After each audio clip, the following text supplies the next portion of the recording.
আজকে আমি আমার বাইকে লাগাইতে যাচ্ছি আরসিবির নতুন হ্যান্ডেল গ্রিপ। হ্যাঁ এই জন্য খুলে ফেলবো বাইক থেকে পুরাতন গ্রিপ, নিয়ে যেয়ে ফেলে দিব পুকুরের পানিতে।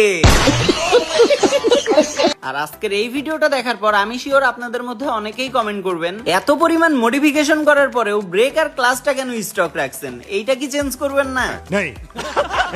আরে না রে ভাই, কেন চেঞ্জ করব না, অবশ্যই চেঞ্জ করব। আর আজকের ভিডিওটা মূলত ওই টপিকেই। তো কথা হচ্ছে, আমি যে ব্রেক আর ক্লাসটা বাহির থেকে নিয়ে আসতে যাচ্ছি ওইটা আমি সহজে পাচ্ছি না। এখন ধরতে গেলে ওইটা আমার আনতে অনেক সময় লাগবে। তো যেহেতু সময় লাগবে, তো আপাতত কিছু একটা লাগাই। আর আপাতত কিছু একটা লাগাইতে গেলেও এই মাস্টার সিলিন্ডার আর ক্লাসের পিছনে 15 থেকে 20,000 টাকা তো যাবেই। আর যেহেতু এতগুলা টাকা যাবে, সেহেতু আপনারাই কমেন্ট করেন এই মুহূর্তে কোনটা লাগাইলে বেস্ট হবে। তো আমার কাছে দুইটা অপশন আছে, একটা হচ্ছে আরসিবি আর একটা হচ্ছে নিশিন।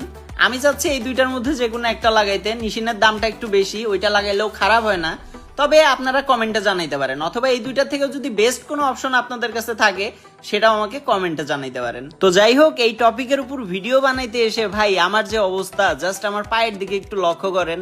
মানে একটা পা আমার মনে করেন যে কাদার মধ্যে ঢুকে গেছিল, এরকম অবস্থা।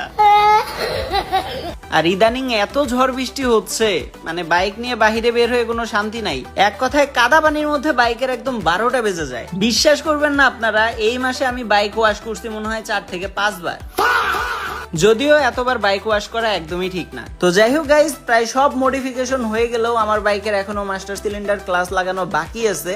তো মেনলি আজকের টপিকটা এটাই ছিল যে এই দুইটা আমি কোন ব্র্যান্ডের লাগাবো। তো অবশ্যই আপনারা কমেন্ট করে জানাবেন। আর শুধু এই দুইটাই না, এই দুইটার পাশাপাশি বাইকে আরো নতুন নতুন অনেক মডিফিকেশন করা হবে। তো আস্তে আস্তে আপনারা দেখতে পাবেন। ইনশাল্লাহ এই মাসে আমাদের মডিফিকেশন স্টার্ট হয়ে যাবে। আর এরপরের কোনো একটা ভিডিওতে আপনাদেরকে জানাবো যে কেন এতদিন মডিফিকেশন বন্ধ ছিল। তো আজকের ভিডিওটা এই পর্যন্তই। সি ইউ গাইস, আল্লাহ হাফেজ।